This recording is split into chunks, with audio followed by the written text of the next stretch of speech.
Welcome back. Welcome back to CSI 400. It's a joke about Turbo 400s and investigations if you didn't get it. So, I spent all week on the phone with Extreme Automatics. I should say phone and email. I'll throw this out there right away. If you're going to buy one, probably buy it from them because they owe us nothing.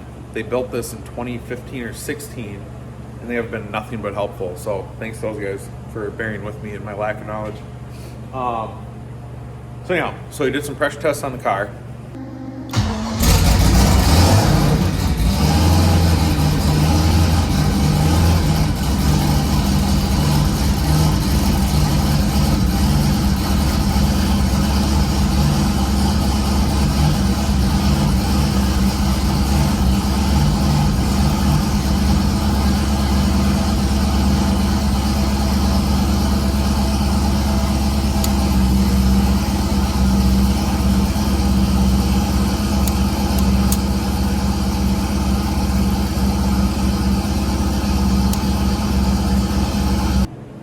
And as you can see, everything looks pretty normal. So tonight I said, well, I'm gonna pull the pan off and just make sure there's not chunks or something laying in it. So I'm kind of bothered by this because everything says the tranny should work.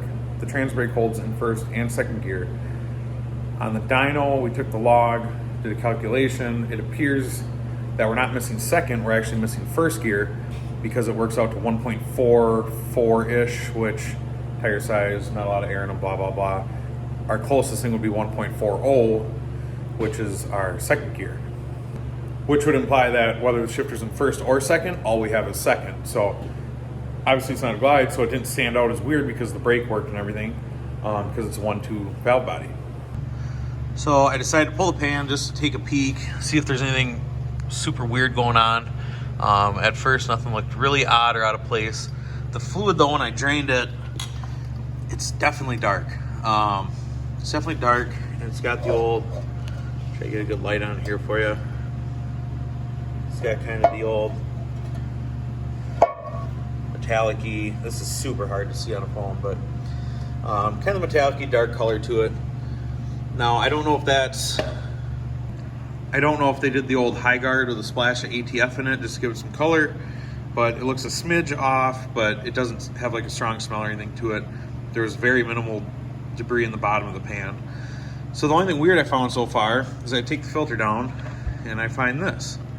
It's just like this. I have not removed it, just kind of rolling around, and I start looking, and what it is it's the governor screen. Now, what's weird about that is being a full manual, it's a grinder valve body, being a full manual grinder valve body, I don't believe this should have a governor screen in it. So I just shot an email after the guys at EA again, Extreme Automatics, just to see what they think, but I don't believe this is supposed to be here. So my theory is that somebody pulled a new filter out of the box. It probably came with a governor screen if you had like a stock application, and it was probably hiding like that, and they put it up in the tranny and didn't notice it. I'm gonna stop at Riley's here quick. We're gonna grab some tranny fluid, new pan, new gasket, stuff like that, and some valve seals. We're gonna swap out the springs for some 685s. I think we're head back to the dyno.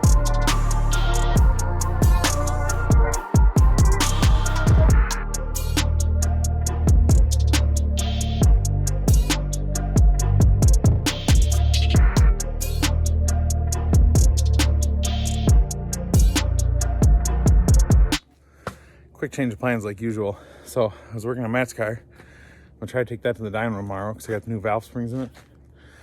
Flush the tranny, which I don't think that's fixed, but I'll make sure the motor's ready. Then got thinking I'm never gonna get my car done. Time for Cincy. So I needed a better game plan. So now, I don't know, it's like 9 o'clock, 8 o'clock Saturday night. I'm gonna load up my car, put in the trailer, and bring it to Brian, and come back here, load up Matt's car for the dyno tomorrow. Dyno Matt's car. I'm gonna haul it clear up to his house when we're done. Then I'm gonna pick up my car, bring it back, get it finished, so we can test in the next week or two. I think it's all gonna work out. The fun part now is Camaro's been sitting up here in the unheated storage for quite some time. Come on, Napa battery. I think it was dead when I put it in the car a couple weeks ago, so. Ooh, 12.1. Come on. Oh, wait, we got electric fuel pump on still. There we go. Oh, Whoa, there we go. Oh, what the? Here we go.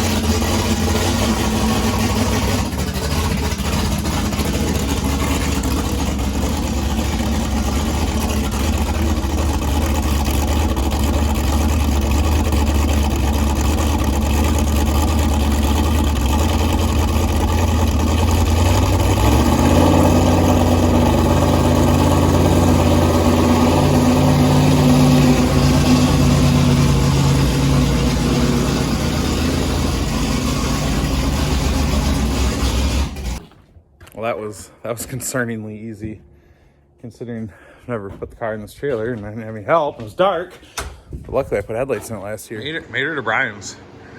Record time, like an hour and a half. She's here, right next to Brian's 69. So I'm just gonna do the usual. I'm gonna just throw all these parts in the pile and pick it up in a couple days and hope for the best. I forgot the hood, so he's gonna guess, and I'm probably gonna have to cut more holes in the hood because it was gonna be tight anyhow. So we'll see what we get. Video updates. Keep the noise to a minimum, okay, sir? Okay, so today is not going to go as planned. We're knocking down on Matt's car. However, we've got a couple things to finish up.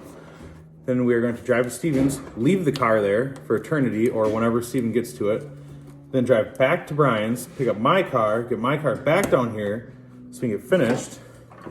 So Matt's car, we're just finishing the oil change, fix some shock sensors. What else are we doing? I don't remember. Yeah, train fluid, lights, stuff like that. Headlights. So basically an entire day of driving in the name of preparation.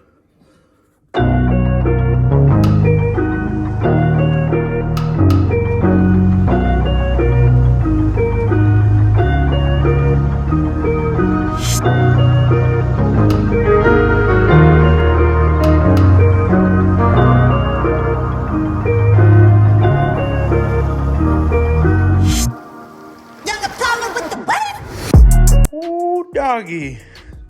Better get him paid real quick. Pay the piper, you know.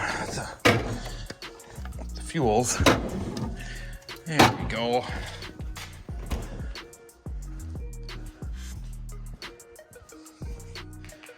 Got our Summit blow-off valves. Ooh. I've never had anything. Never had a polished part ever on my whole car. Well, I guess the wheels.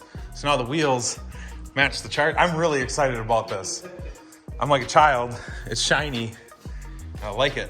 Ooh, and I think he even burned on. Oh yeah, got the old 16s on her. Ooh, all the ventilation. Excellent. Now we get to take it home and see if the hood fits. I told him it'd be sweet if it did, but I think she's gonna be hanging out a little bit. That's just fine.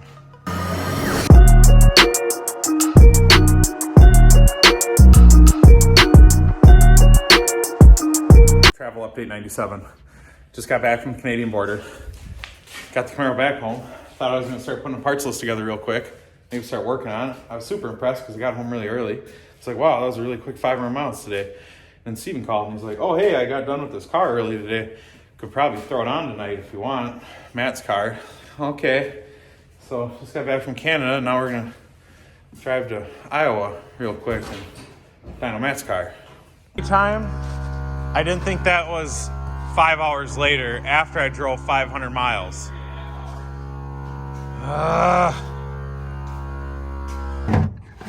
I've been here for 18 seconds and Steven already has good news for us. Hang on, I gotta find the RPM. I'm kind of tired, it's been a long day. Oh, look at, there's 1, 2, 3 gears. So apparently the tranny's fixed. So that makes it officially the first time ever in my entire life that the old flush fill and spray out the valve body actually fixed something. So half our problems are solved. So we're just gonna pick up right where we left off, 20 pounds. This is gonna go amazing. And we're gonna be out of here. I was so skeptical that nothing would work. I didn't even bring the rig back. Took the S10 down. All right, car's warm. We're just gonna go for it. We're gonna pick up right where we left off. So this should make like 21, right? 25. Going right up 25 pounds. Our failure point last time was 20, so if this works, we are smooth sailing.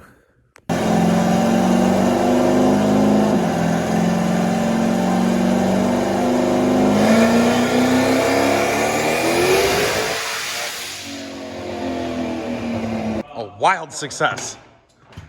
Fixed. What'd it make? 1270. What is it? 1247. 1247. First hit, no flutter.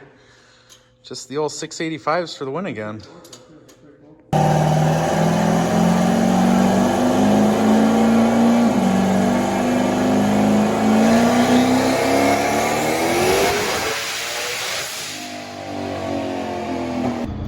So after that, made one more pull on 30 pounds to see where it was at. Super conservative, it was like 16 degrees, 30 pounds. Made like 1303. That's this graph here. And then here's the more interesting, fun part. This is our first pull we made tonight. We made 1247, I think. And in comparison to the last pull we made last week, the exact same dome pressure, shoot for 25 pounds. It actually made 3 pounds more boost on the same dome pressure. And you can see it picked up the whole way and actually carried it out. So this is a nice little piece of evidence that we definitely got that issue fixed.